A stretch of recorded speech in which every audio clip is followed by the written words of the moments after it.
This video is brought to you by Dr. Kristen R. Bromley's Guitar Method Book Series and Online Music Academy. Hi, I'm Dr. Kristen Bromley. Welcome to my online academy. I love being here helping you with playing the guitar. In this video, I'm going to explain the concept of voicings. We're going to learn a new voicing for the G chord, one that we haven't done before, and one that we'll use for the remainder of the lesson series anytime we're playing a G chord in open position. So that's going to be great. We're also going to explore add9 chords. So I'm going to explain what add9 chords are. We'll start off by learning probably the most popular one that we play in first position, which is C add9. In this video, we'll also work on B add9 and E minor add9.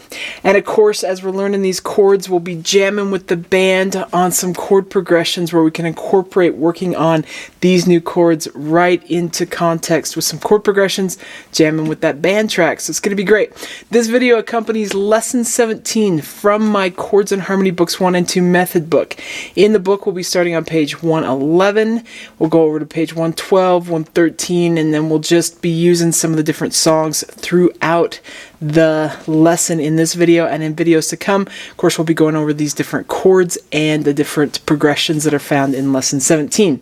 In this particular video, we're going to play songs 1, 3, and 11. Okay, so let's start off here by looking at the G chord that I've got up on the board and the concept of voicings. And you'll see there on page 111 explanations of this. So the term voicing refers to how we're going to voice a chord. So far, we've learned one chord in first position for all the different types of basic chords that we can play there. We've also learned how to play bar chords, movable shapes, all over the neck.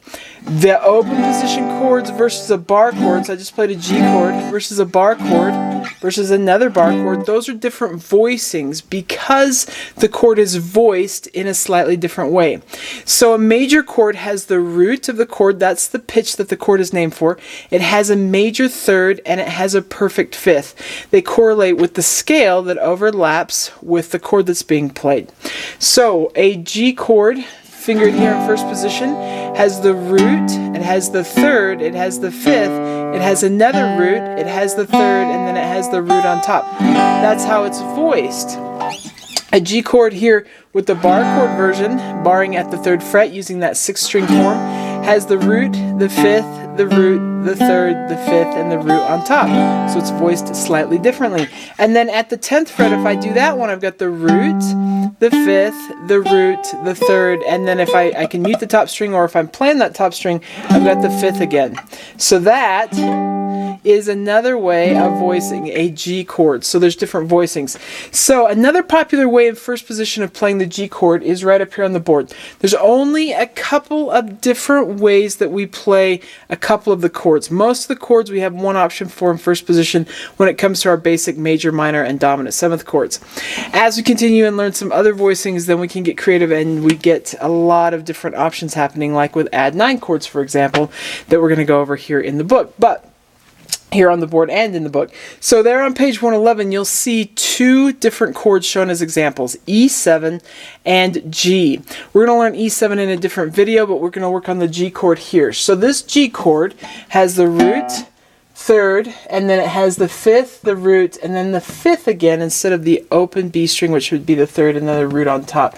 So you can play that index, middle, ring, and pinky as is shown there on page 111 or up here on the board. So index, middle, ring, and pinky, those inside ones are open. You'll hear that this, because the doubling of the fifth, it happens in there, so you get the root, the third, and then the fifth, the root, the fifth, and the root. Because of that, it's kind of this open sound that works really good in a lot of pop songs and even rock songs. So this is more the pop G or rock G sometimes, instead of the other one, which traditionally we use for a lot of folk music and still in pop and rock and so on when you want that third to be played up high. So we're going to be using this one though as we continue through the lesson series now, so we can get good at playing this one as much as we've gotten good at playing the other one. So we've got the G chord here, and you just might get comfortable with it. Okay, so now that we've got that, and we'll just kind of leave that with that, we're going to take a look at add9 chords. So on page 112, you'll see an example of how a major scale can be played in 2 octaves. So the ninth is actually just referring to step 2, 1 octave higher. And we can throw this in with chords as the 2, kind of down by the root, or higher voiced in the chord, but we're throwing in step 2 of the chord essentially, or 9. And the chord symbol for this generally is written with the root and then the word add9. We have a major chord when we're adding the 9th to it. And these sounds are pretty cool. You'll see that explained there on page 112. So C add9 is probably the most common one that we play in first position. And what is really cool is the G and the C add9 work really well together. So with C add9, we're not playing the low string, but we've got index, middle, ring, and pinky with that 3rd string played openly. So you can just find that index, middle, ring, and pinky, and that 3rd string is played openly. This one's voiced with the root, the 3rd, and then the 5th, then the 9th, and we put that 5th on top. So you can get comfortable there. Now what is really kind of fun is to just go back and forth between this G chord and the C add9 chord. And when we do that, all we have to do is move our index and middle fingers, and you can just go back and forth. So just get kind of comfortable there. The first song that we're going to play is number 1 on page 113, which uses both of these chords.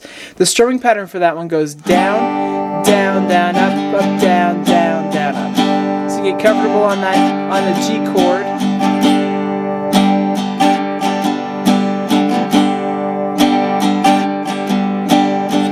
And once you're comfortable, you can go back and forth between the G and the C add9.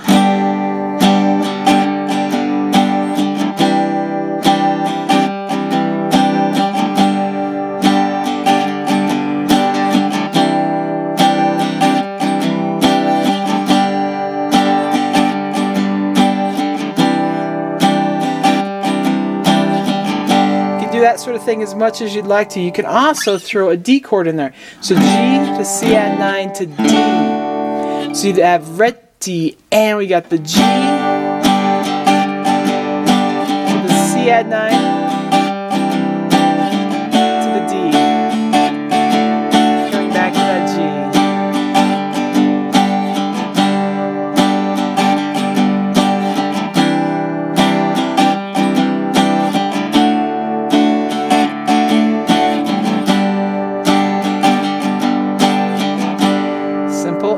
That. Now, let's go ahead and play number 1 on page 113 with the backing track. We'll be using that strumming pattern and these 2 chords. The rest of the chords will be familiar to us, which is just a D chord as I was just playing.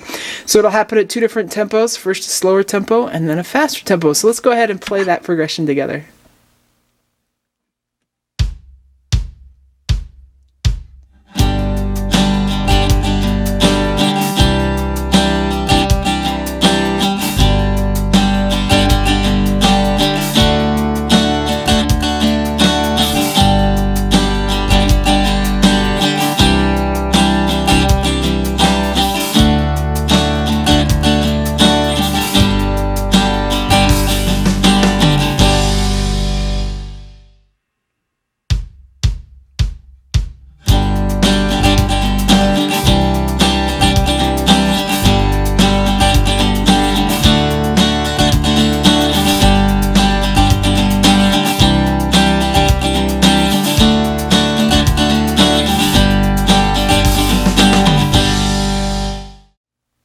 Alright, so now we're going to add the E minor add9 chord to our repertoire of chords that we know. So just like we have major chords with that 9th added, we can have minor chords with the 9th added. These chords have a little bit more tension between that flatted 3rd or the minor 3rd that's in the minor chords and the 2nd of the scale or the 9th of the scale. So they don't show up as often, but they have this distinctive sound, and it's pretty cool. So E minor add9 I've got up here on the board. With that chord symbol, we're going to see that root, something that tells us it's minor, and then usually in parentheses we'll see add9 or add2, that sort of thing. With the E minor add9, we take our regular E minor chord that we've played so much, and all we do is add our pinky to that 2nd fret on the high string. So open 6th string and then middle at the 5th on the 2nd fret, ring at the 2nd fret of the 4th string, then open, open, and pinky at that 2nd fret on the top string. So you got E minor add9 there. The song that we're going to work on incorporating this into right along with the other chords that we learned just a little bit ago is number 3 on page 114.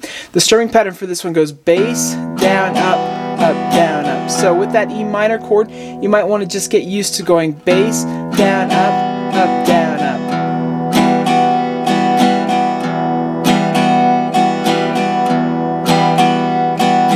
Of course, we've learned this previously with both the strumming patterns that have the bass pluck, like this pattern, and with our finger picking. But the bass note of the chord is going to be the lowest note of the chord, and it's usually the root note. So with E chords, any type of E chord, that's that low 6th string because that's an E pitch. With the G and the C add9, we're going to use the lowest string that we have a finger on, and with the D chord, it's that open 4th string. So that'll help out there. With the G chord, we'll have it on that low 6th string. With the C add9, we've got it on the 5th string. With the D, it's that open 4th string. And then, of course, that E minor add9 has it on the low 6th string.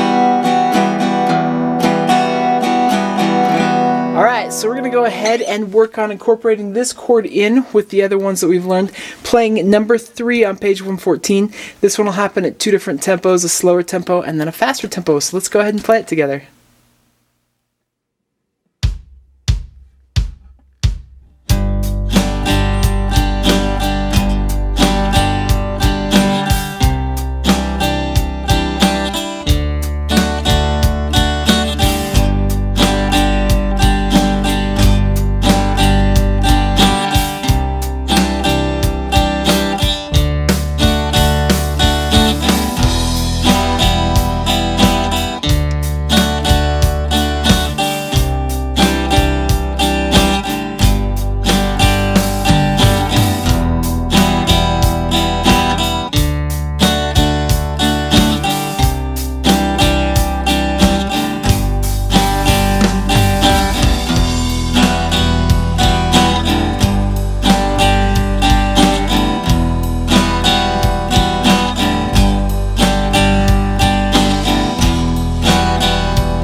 Alright, and the last chord that we're going to learn in this video is the B add9 chord, which I have up here on the board, and of course you've got it there on page 112.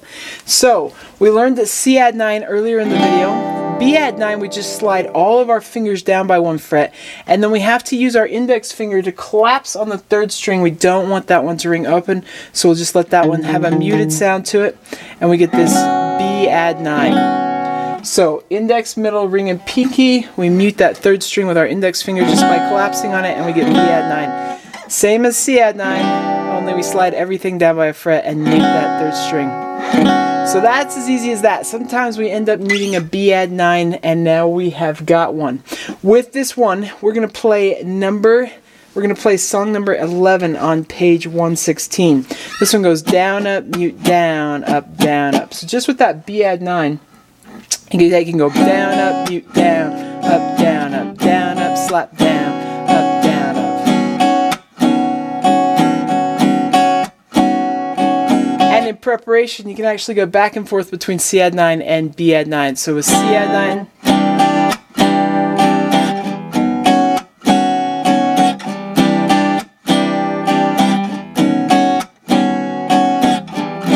practice that sort of thing as much as you need to, but we're going to go ahead and jam together on number 11 there on page 116. Each one will happen at 2 different tempos. First a slower tempo and then a faster tempo. So let's go ahead and play it together.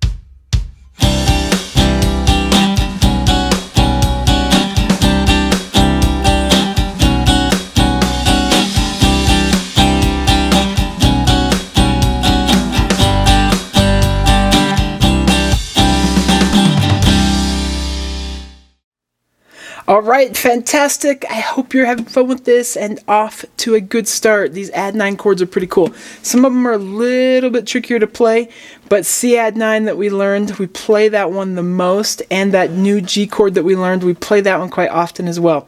So 2 great things to learn there. Hope you're having fun with that. In the next video that comes out that goes with lesson 17, we're going to learn the G add9 as well as the A minor add9 and the D minor add9. So a couple chords coming in that next video, and we'll jam together on some more progressions. It's going to be great. Take care, and I'll see you next time. Thanks for watching this video. If you found it helpful, please hit the like button and subscribe to the channel. And be sure to check out more great content. You can find more information about me and my products at kristenbromley.com. Take care.